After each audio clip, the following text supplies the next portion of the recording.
சஹாபாக்கள் 1,24,000 14,000 அல்லது 1,00,000 எத்தனையோ மக்கள் சஹாபாக்கள் ஒன்று சேர்ந்தார்கள். எண்ணிக்கையில நாங்க கூட, மஸ்ஜிதுகள் எங்களுக்கு அதிகம். அவர்களுடைய மஸ்ஜித் இதை விடவும் இப்படியும் இருக்கல்ல. மதீனால நபி அவர்கள் கட்டிய மஸ்ஜித் எப்படி இருந்தது? மதீனாவுடைய மஸ்ஜித் மழை பெஞ்சா பூமி நலையும், காப்பட்டில்ல பூமி நலையும். பூமி நலைஞ்சா சல்லு ஃபீ ரிஹாலிக்கும், உங்களோட வீட்டிலே உங்களோட கூடாரத்தில் நீங்க தொழுதுக்கோங்க என்று சொல்லி அனௌன்ஸ் பண்ணப்படும். அதான் சொல்லுபவர் அதானோட சேர்த்துக் கொள்வார்.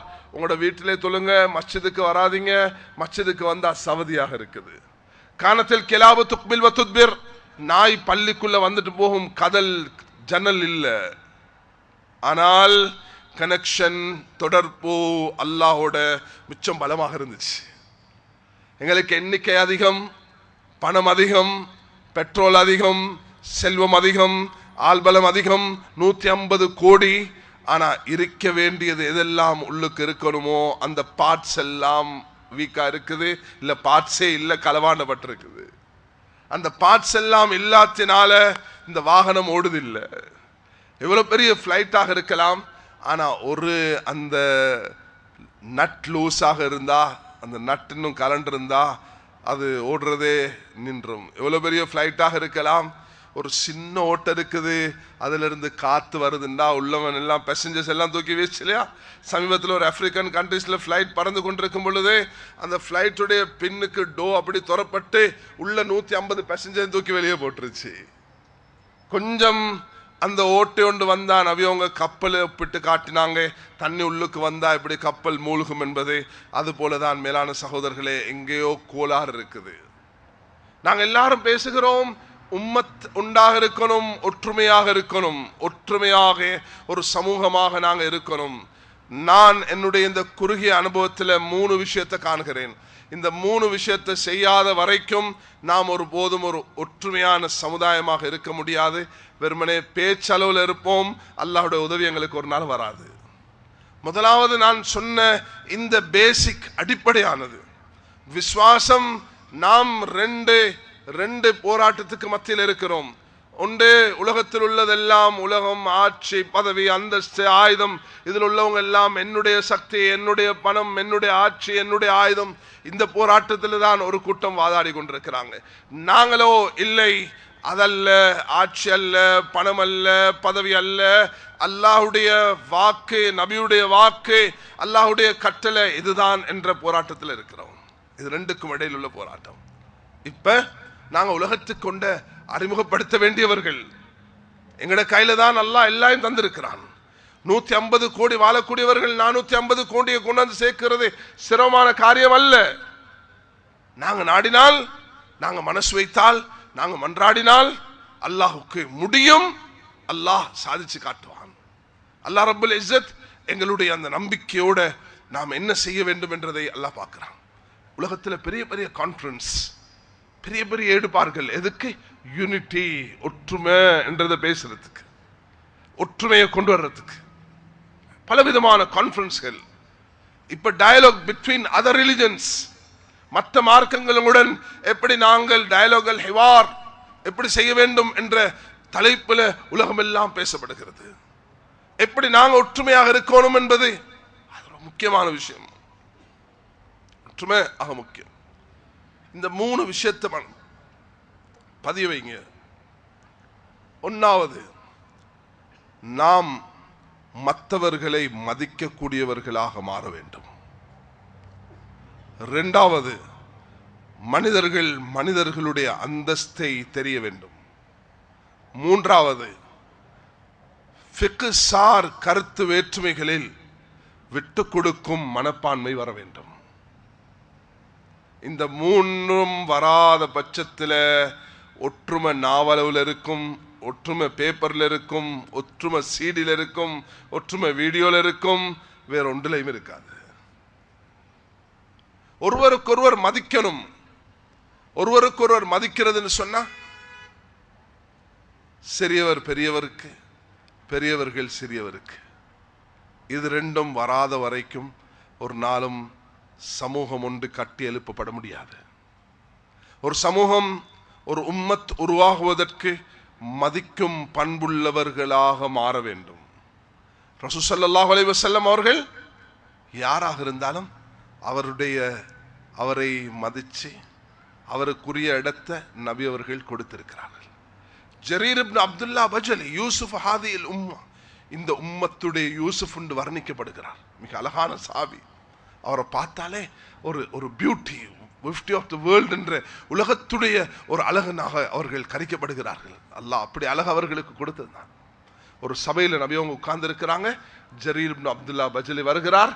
ரசூலுல்லாஹி அலைஹி வஸல்லம் அவர்களுக்கு அந்த ஜரீரை பக்கத்தில் அழைத்து வந்து உட்கார வைக்கிறதுக்கு இடமில்லை. தன்னிட்ட இருந்த ஒரு போர்வையை எடுத்து ரசூலுல்லாஹி அலைஹி வஸல்லம் இப்படி வீசினார்கள். ஜரீர், இதை வெறிங்க, அதுல நீங்க உட்காருங்க. ஜரீருக்கு நபி அவங்க கொடுத்த ஒரு ஸ்தானம். ஜரீர் எடுத்து அதை மோந்து கொண்டு கையில வச்சு கொண்டார். அவர் கொடுத்த அந்தஸ்து. இவர் அவரை மதிக்கிறார். ஒரு நபியாக இருந்து அவருக்கு கொடுக்க வேண்டிய இடத்தை நபி அவர்கள் இதை வார்த்தையால சொல்றாங்க, அன்சிலு நாஸ மனாசிலஹும், மக்களை அவர்களுடைய அந்தஸ்துக்கேற்ப நடத்துங்க. இது எங்களிடத்தில் இல்லாட்டி ஒரு நாளும் நாங்கள் ஒரு சமூகத்தை கட்டி எழுப்ப மாட்டோம். ஆப்போசிட் என்ன நடக்கும்? அவருடைய குறை என்ன, இவருடைய ஃபைல் என்ன, இவருடைய குறை என்ன, அவர் இப்படி, இவர் இப்படி, இவர் இப்படி, இவர் இப்படி, ஒவ்வொருவருடைய குறைய பேசி பேசி பேசி பேசி பேசி அதே டிபேட் பண்ணி பண்ணி அதுக்கே புத்தகம் எழுதி எழுதி அதுக்கு பெம்ப்ளெட் அடிச்சு அடிச்சு அதுக்கு நோட்டீஸ் போட்டு போட்டு இதிலே எங்கட காலம் கழிஞ்சிரும். இன்னொருத்தர குறை பேசுறதுலையும் அவருடைய குறைய ரிசர்ச் பண்றதுலையும் அது ஒரு நாளும் ஒரு சமூகம் கட்டியெழுப்பட மாட்டாது. இங்க இந்த சபையில் உள்ள வாலிபர்கள் முடி பழுத்தவர்களை பார்க்க கொல, வயதுல முதிர்ந்தவங்களை பார்க்க கொல அவங்களோட உள்ளத்துல வரணும், யா அல்லாஹ் எனக்கு பிறந்தவர், எனக்கு இந்த பூமியில சஜ்தா செஞ்சவர், எனக்கு நல்லடியாராக வாழ்ந்தவர், அதனால நான் இவரை மதிச்சு நடக்கணும். பெரியவங்க சின்னவங்களை பார்க்க கொல, நான் இந்த வயதுல எங்கெங்கேயோ இருந்தேன், ஆனா இந்த வாலிபன் இந்த வயதுல இப்படி நல்லவனாக இருக்கிறான். ஒரு தாய் ஒரு வாலிப பிள்ளைய பார்க்கும் பொழுது இந்த யுவதி இந்த வாலிபத்தில் இந்த பெண்மணி இவ்வளோ பக்குவமாக இருக்கிறா, நான் என்ற ஒழுக்கத்தையும் மார்க்கத்தையும் இழந்த ஒரு பெண்ணாக இருந்தேன். ஒரு சின்ன பெண் ஒரு முதிர்ந்த தாயை பார்க்கும் பொழுது, யா அல்லாஹ் இந்த தாய்க்கு எவ்வளோ நெருக்கம், எவ்வளோ தொடர்பு, எவ்வளோ பெரிய பாக்கியம் என்ற இந்த உணர்வு உள்ளத்துல வரணும். மேலான சகோதரர்களே, நாங்கள் நீங்க இந்த இடத்துல 1000 2000 3000 ஒன்று சேர்ந்திருக்கிறோம் என்று சொன்னா இந்த கூடியிருக்கக்கூடிய மக்கள் இந்த செய்தியை செயல் ரீதியாக கொண்டு போகணும். இங்க இந்த குவைத்தில் 1 லட்சம் 2 லட்சம் தமிழ் பேசக்கூடிய மக்கள் இருக்கிறோம் என்று சொன்னா இந்த 2000 பேரும் இந்த இந்த 2 லட்சம் பேருக்கும் கொண்டு போய் சேர்க்கணும். இந்த 2 லட்சம் அல்ல, இந்த நாட்டில் உள்ள ஒவ்வொரு அரபிக்கும் ஒவ்வொரு மனிதருக்கும் இந்த செய்தி போகணும். எங்களோட உள்ளம் விசாலமாக இருக்கணும். அது இலங்கையில் உள்ள உலகத்தில் உள்ள ஒவ்வொருவருக்கும் இந்த நியத்தை எங்களோட உள்ளம் விசாலமாக இருக்கணும். கொண்டு போகக்கூடியவன் அல்லாஹ். துவா கேட்கும் பொழுது நான் எனக்கு மட்டும் கேட்கணும், நான் மற்றவங்களுக்கு கேட்கும் பொழுது மலக்குமார்கள் எனக்காக கேட்பார்கள். சுப்ஹான் அல்லாஹ். பாருங்க, இந்த இடத்துல ஒரு விஷயத்தை நான் சொல்லி தருகிறேன். நபி அவர்கள் இந்த பாடத்தை எப்படி படிச்சு கொடுத்தாங்கன்னு பாருங்க. உமர் ரலியல்லாஹு அன்ஹு, கொஞ்சம் கவனமாக கேளுங்க. உமர் ரலியல்லாஹு அன்ஹு அவர்கள் ஒரு நாள் வந்து சொல்றாங்க, யா ரசூலல்லாஹ் நான் உம்ராக்கு போறேன், எனக்கு அனுமதி தாங்க. அனுமதி கொடுத்துட்டு நபி அவங்க என்ன சொன்னாங்க தெரியுமா? உமரே, அது பாவிச்ச வார்த்தை, யா உஹை லா தன்சானா ஃபி துஆயிக், என் சிறிய சகோதரரே உங்களோட துஆல நீங்க மறந்துடாதீங்க. யாரு சொல்றது? சொல்லுங்களேன். ரசூல் ஸல்லல்லாஹு அலைஹி வஸல்லம் யார்கிட்ட சொல்றாங்க? உமர் ரலியல்லாஹு. இந்த உமர் யார்? நபி அவங்களை கொல்ல வந்தவர். இவர் யார்? நபி அவர்கள் எங்க என்று தலைய அந்த 100 ஒட்டகத்துக்கு விலை பேச வந்தவர். அந்த உமரை பார்த்து நபி அவங்க சொல்றாங்க, என்னதுவா நாங்க நினைப்போமா? நாங்கண்டா அவருடைய பழைய ஃபைலை தோண்டி பார்ப்போம். இவர் இப்படி பேசினார் இல்லையா, அப்படி பேசினார் இல்லையா. இதால் என்ன நடக்கும்? ஒன்றும் நடக்காது. ஒரு சமூகம் உருவாகாது ஒரு போதும். நாங்க நீங்க எல்லாம் வெறுமனே லேபல், எங்கட பேர் இருக்கும் முஸ்லிம், அவ்வளவுதான், வேற ஒன்றும் இருக்காது. வேற ஒன்றும் வராது உலகத்தில். எதையும் சாதிக்க மாட்டோம். யாருக்கு எது கொடுக்கணுமோ அது அவருக்கு கொடுத்துதான் ஆகணும். அவர் யாராக இருக்கலாம், அவரை மதிச்சு பழகுங்க. இந்த மரியாதை, இந்த ஒழுக்கம், இந்த கண்ணியம் இது எங்களோட உள்ளத்துல வரணும். சுப்ஹானல்லாஹ். இஸ்லாமிய வரலாறு படிச்சு பார்த்தீங்கன்னு சொன்னா ஒரு சந்தர்ப்பத்தில் ஒருவர் கேள்வி ஒன்று கேட்டார். மக்கால யார், மதீனால யார், ஈராக்ல யார், பகதாதுல யார், இப்படி கேட்டுக்கொண்டு போனா எல்லா இடத்திலையும் தலைவர்களாக உள்ளவர்கள் அடிமைகளாக இருந்தாங்க. இப்படி பார்க்கக்கூடிய ஒவ்வொருவரை பார்த்தாலும் அவர்களுக்கு கொடுக்கப்பட்டிருக்கக்கூடிய அந்தஸ்து பெரிய அந்தஸ்து. ஆனால் அவர்களுடைய அடிப்படையை பார்த்தா எல்லா அடிமைகளாக இருந்தாங்க. குர்ஆன்ல அல்லாஹ் ஒரு அடிமையாக உள்ள ஸெய்த் ரலியல்லாஹு அன்ஹு அவர்களுக்கு அல்லாஹ் எப்படி இடத்தை கொடுத்திருக்கிறான்னு சொன்னா, அவர் ஒரு அடிமை, ஆனா குர்ஆன்ல அவருடைய பேர் அல்லாஹ் தஆலா வச்சிருக்கார். வேற எந்த ஒரு சஹாபியுடைய பேரிலும் குர்ஆன்ல வந்து இல்லை. ஆனா இந்த ஸெய்த் ரலியல்லாஹு அன்ஹு பேர் மட்டும்தான் குர்ஆன்ல வந்திருக்குது. இவர் யார், ஒரு அடிமையாக இருந்து விடுவிக்கப்பட்டவர். இஸ்லாம் என்ன சொல்லுது, அல்லாஹ் என்ன சொல்கிறான், ஒரு மனிதனுக்குள்ள அந்தஸ்தை கொடுங்க. அவர் யாராக இருக்கலாம், அடிமையாக இருக்கலாம். அந்த அடிமைக்கு நான் ஒரு முக்கியத்துவத்தை கொடுத்துறேன். ஏன், அதனுடைய பின்னணியை விளங்க.